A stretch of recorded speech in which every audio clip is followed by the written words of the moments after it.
पंकज जी, अरविंद जी, राधे राधे। राधे राधे महाराज जी। महाराज जी, आपको करोड़ों युवाओं की तरफ से कोटि कोटि प्रणाम, जो आपने करोड़ों युवाओं को सत मार्ग पर चलने का प्रेरणा दिया। महाराज जी, कभी कभी एकांत में अंतरात्मा से एक प्रश्न उठता है कि मैं कौन हूं। और जब ये प्रश्न उठता है तब मेरे को ये शरीर अपना नहीं लगता। प्रश्न ये उठता है कि अगर मैं ये शरीर नहीं हूं तो आखिर मैं कौन हूं, यहाँ क्यों आया, और अगर भगवान का सुमिरन करना हमारे जीवन का उद्देश्य है तो फिर ये व्यवसाय, व्यवस्थाएं एवं दुनिया की चकाचौंध क्यों बनाई गई।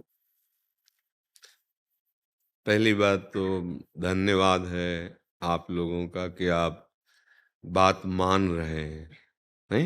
जीवन में सबसे उन्नति का प्रथम लक्षण होता है शास्त्र और संत जनों गुरुजनों की वाणी को मानना।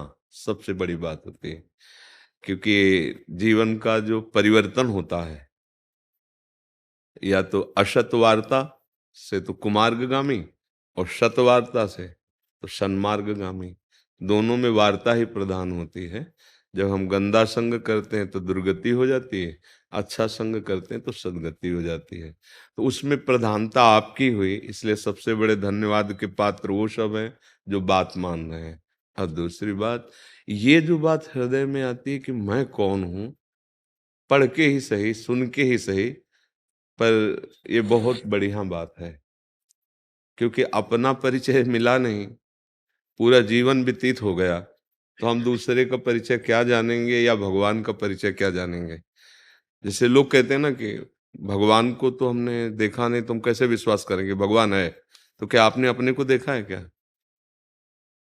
ये शरीर तो आप है नहीं, पक्की बात है। आप चाहे मानिए न मानिए, आप देखते हैं जब अंदर से भगवान अंतर ध्यान हो जाते तो शरीर को आप फूंक देते हैं, गाड़ देते हैं मिट्टी में, समाधि दे देते हैं।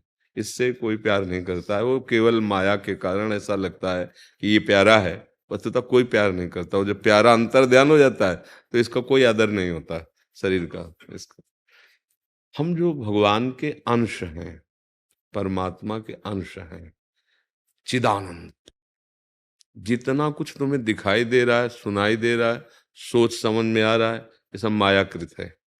मैं और मोर तोर तय माया, जेह बस कीन्हे जीव निकाया, गो गोचर जहां लगु मन जाई, सो सब माया जानो भाई। माया का ऐसा कुछ रूप समझो जैसे कई तरह का शीशा का एक महल हो। शीशा कई तरह के नहीं होते, एक में बिगड़ा मुंह दिखाई देगा, एक में सुंदर, एक में भयानक, एक बड़ा, एक ऐसा। ऐसे समझ लो एक भवन शीशे का है, जिसमें केवल आप ही आप हैं। अब उसमें आपके हजारों रूप है, कोई बिगड़ा रूप है, कोई सुंदर रूप है, कोई छोटा रूप है, कोई बड़ा रूप है। वैसे एक ही परमात्मा इस माया रूपी सी से कारण, कहीं मनुष्य, कहीं स्त्री, कहीं चर, कहीं अचर, कहीं बुरा, कहीं महात्मा, कहीं उत्तम, कहीं अधम, वो दिखाई दे रहा है नहीं। जैसे उस शीशे के भवन से हटाओ तो असलियत में उसका जो रूप है तब समझ में आएगा। शीशे के भवन में तो एक ही करोड़ों रूपों में दिखाई देगा। ऐसे ही एकोहम बहुश्यामा वेद कहता है, वही परमात्मा अपने आप को बहुत रूपों में करके खेल रहा है। सब संतों ने ऐसा ही अनुभव किया, घट घट में वही रमा हुआ है। आप जो अपना अस्तित्व मान लिए हैं तो वो शरीर के अंतर्गत माने हुए हैं। आप देखो, जैसे आपसे आपका परिचय पूछा जाए तो वास्तविक बात यह कि आपके दिमाग में आपको इसी का परिचय है नहीं। अभी तक आप अपने को नहीं जान, भगवान को कैसे लोग जान पाएंगे? तुम अपने को मानते हो ना कि तुम हो, लेकिन तुम जानते हो क्या अपने को? देखा है, समझा है? कोई दर्पण ही नहीं पैदा हुआ ऐसा आज तक सृष्टि में जो आपका प्रतिबिंब दिखा सके। वो केवल ज्ञान के द्वारा है, गुरु वाणी के द्वारा, गुरु के वचनों के द्वारा। अज्ञान तिमिरांधस्य ज्ञानांजन शलाकया चक्षुरुन्मीलितमेन तस्मै श्री गुरुवे नमः। वो किसी दृश्य का स्वरूप नहीं है कि हम उसे देख सकें, वो मैं ही हूं। वो इंद्रियों के द्वारा देखा नहीं जा सकता, क्योंकि इंद्रिय हमारे करण है। जैसे हथौड़ा है तो हथौड़े को तो जानता है जो उसका कार्य करने वाला है, लेकिन हथौड़ा उसको नहीं जानता जो उससे चला रहा है। ऐसे इंद्रियां हैं, वो एक करण है, उसको जो चला रहा है वो आप हैं। लेकिन ऐसी भूल भुलैया में आप फंस गए कि आप अपने को ही नहीं जानते हैं। और अपने को जान ले तो जीवन मुक्त महापुरुष हो जाएं। जो अपना स्वरूप है उसमें कोई दुख का लेश नहीं है। कोई अस्त्र शस्त्र आज तक ऐसा बना ही नहीं सृष्टि में जो उसे छेद सके। नैनम छिन्नन्ति शस्त्राणि नैनम दहति पावका। वो अग्नि से जलता भी नहीं है, वो वायु के द्वारा सुखाया नहीं जा सकता, वो जल के द्वारा गीला नहीं किया जा सकता। अक्लेद्य, अशोष्य, अदाह्य और एक और चैतन्य घन, नित्य आनंदमय, कोई अभाव नहीं। ये अपना स्वरूप है, अपना स्वरूप। अब भगवान की माया से अपने स्वरूप को हम भूल गए। जैसे हम जब स्वप्न में होते हैं तो स्थूल शरीर का ज्ञान होता है क्या? आप देखो ना, 24 घंटे के अंदर की बात है कि आप जब जागृत में हैं तो आपको ये शरीर का भान हो रहा है कि मैं हूं, लेकिन जब आप स्वप्न में होते हैं तो ये शरीर पड़ा होता है, आपको ज्ञान ही नहीं होता। आप दूसरे में होते हैं, स्वाप्निक शरीर उसे कहते हैं, जो आप स्वप्न में विचरते होते हैं। तो हमारा स्वप्न जब जागृत हुई तो वो मिथ्या हो गया, और जो जागृत से हम स्वप्न में गए तो जागृत मिथ्या हो गया। ये इतने क्षण में तो इसका अस्तित्व तो खत्म है। तो ये मैं नहीं हो सकता, क्योंकि मैं नित्य स्वरूप है। न मैं स्वप्न वाला था, न मैं जागृत वाला हूं। मैं स्वप्न और जागृत दोनों को जानने वाला हूं।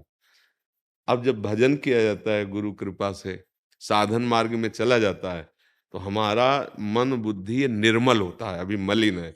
जहां ये निर्मल हुआ तो ये लय हो गया अपने स्वरूप। जीव ही लय हुआ मतलब शांत थे, अपने स्वरूप का अनुभव अपने आप से होता है।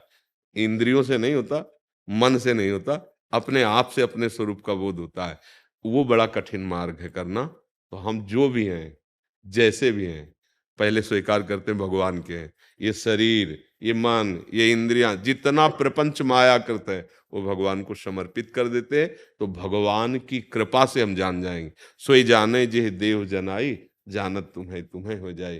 तो हमारा जो स्वरूप है वो भगवत स्वरूप है, हम देह नहीं है। अब ये कि फिर हम करें क्यों?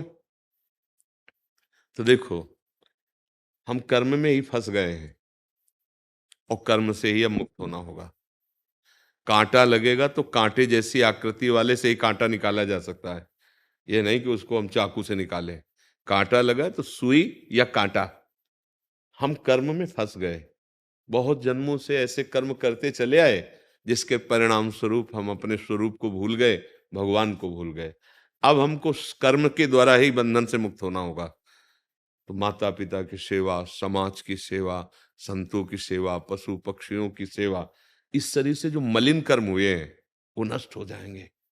और हमारा जो जन्म हुआ है वो भगवान की प्रसन्नता के लिए हुआ है, कि हम भगवान को प्रसन्न कर लें। तो भगवान की प्रसन्नता का उपाय है सब चराचर जगत में अपने प्रभु को देखकर जिसकी सेवा मिल जाए वो सेवा करना। चाहे पत्नी हो, चाहे पुत्र हो, चाहे रिश्ते नातेदार हो, चाहे पड़ोसी हो, या कोई भी हो, सब में मेरा भगवान विराजमान है, इसलिए मुझे सेवा करनी है। जो आपको भगवत प्रसाद स्वरूप से धन मिल जाए, भोग सामग्री मिल जाए, उसे सेवा में लगानी है। अपने को भोक्ता नहीं मानना है, तो आप निकल जाओगे। और अपने को भोक्ता मानकर समाज का भोग करने की भावना जो है, यही हमारी दुर्गति का कारण है। तो ये माया प्रपंच तब तक बाधक है जब तक भोगने की भावना है। अगर सेवा की भावना है तो फिर बाधक नहीं है।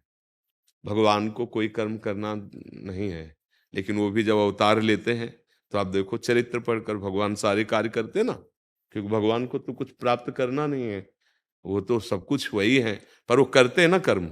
ऐसे हमको कर्म करना है निष्काम भाव से, फल की आशा का त्याग करके समाज को सुख, भगवान को सुख, माता पिता को सुख पहुंचाने की भावना, इससे मुक्त हो जाओगे। हम फंसे हैं सुख लेने की भावना में।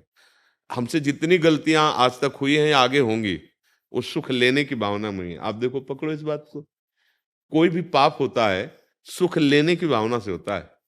सुख देने की भावना अगर आपके अंदर आ जाएगी तो पाप कर्म नष्ट हो जाएंगे, और वही कर्म आपको भगवत प्राप्ति करा देगा।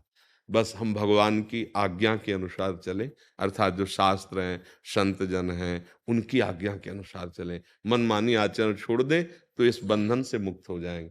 गंदे कर्म करने से शरीर भाव पुष्ट होता है, और भागवतिक अच्छे कर्म करने से ये शरीर भाव नष्ट हो जाता है और स्वरूप बोध होने लगता है। दोनों दोनों कर्म है, एक है बांधने वाला और एक है मोक्ष वाला। तो अगर हम मुक्त कर्म करें, मुक्त कर्म का मतलब तो दूसरे को सुख देना। देखो हम फंसे, कोई भी कार्य ऐसा नहीं करते जिसमें अपना सुख लक्ष्य ना हो, यही बंधन है। और जब यही ज्ञान हो जाएगा तो वास्तविक आपको चाहिए ही नहीं। जैसे समुद्र है, अगाध जलराशि है, उसको किसी गड्ढे से कोई मतलब है क्या? क्योंकि अगाध जलराशि। ऐसे ही आप आनंद समुद्र के अंश हो, ईश्वर अंश, जीव अविनाशी, चेतन, अमल, सहज, सुख राशि। सुख राशि माने सुख का समुद्र। आपको सुख चाहिए, गंदे आचरणों से सुख चाहिए, ये गलती हो गई। देहाभिमान से हम भूल गए अपने आप को और इसमें फंसते चले गए। तो फिर बोले अब हम फिर गृहस्थी में क्यों रहे? नहीं नहीं, यही बात समझ के गृहस्थी में रहोगे तो जो एक विरक्ति को फल मिलता है गृहस्थी को फल मिलेगा। पत्नी के साथ पत्नी जैसा व्यवहार पर भाव भगवान का, पुत्र के साथ पुत्र जैसा व्यवहार पर भाव भगवान का, मुक्त हो गए। बस भूल मिटानी है, सही माने में भूल मिटानी है। हमसे बड़ी भूल हो गई शरीर भाव में आकर गंदे आचरण करके, तो हमारा मन मलिन हो गया, हमारी बुद्धि मलिन हो गई। अब दुख भोग रहे हैं हम। दुख संबंध का है, आप में नहीं है। बहुत धैर्य से समझो, दुख संबंध का है। अभी जैसे भगवत चर्चा हो रही, अभी हो कि मथुरा में एक्सीडेंट हो गया, 10 लोग मर गए। अभी यहाँ चर्चा तो आपको बुरा लगेगा कि यार मतलब सत्संग की बात हो रही, तुम कहा है ये तो हुए करता है। नहीं, उसमें तुम्हारे चाचा थे, अब नहीं बुरा लगेगा। आप ऐसा ये क्यों हुआ? संबंध से पहले संबंध का ज्ञान नहीं हुआ तो आपको सब व्यर्थ लगा। अब संबंध का ज्ञान हुआ कि आपके वो उसमें थे। ऐसे ही पूरा संबंध शरीर से, शरीर के संबंध से हमारी दुर्गति होती चली गई। जो मन कहता है वही भोग करते हैं, जो मन कहता है वही कार्य करते हैं। मनमानी आचरण के कारण हमारा मन इतना मलिन हो गया कि अब हमको ये लगता ही नहीं कि इसके सिवा हम कोई और हैं। यही लगता है यही हम हैं। ईमानदारी से देखो ना, तो यही यही अध्यात्म, गुरु ज्ञान, शास्त्र ज्ञान इसी को प्रकाशित करता है। और जो स्वरूप का जहाँ बोध हुआ तो ये सब माया के जितने खेल नाटक होता रहेगा।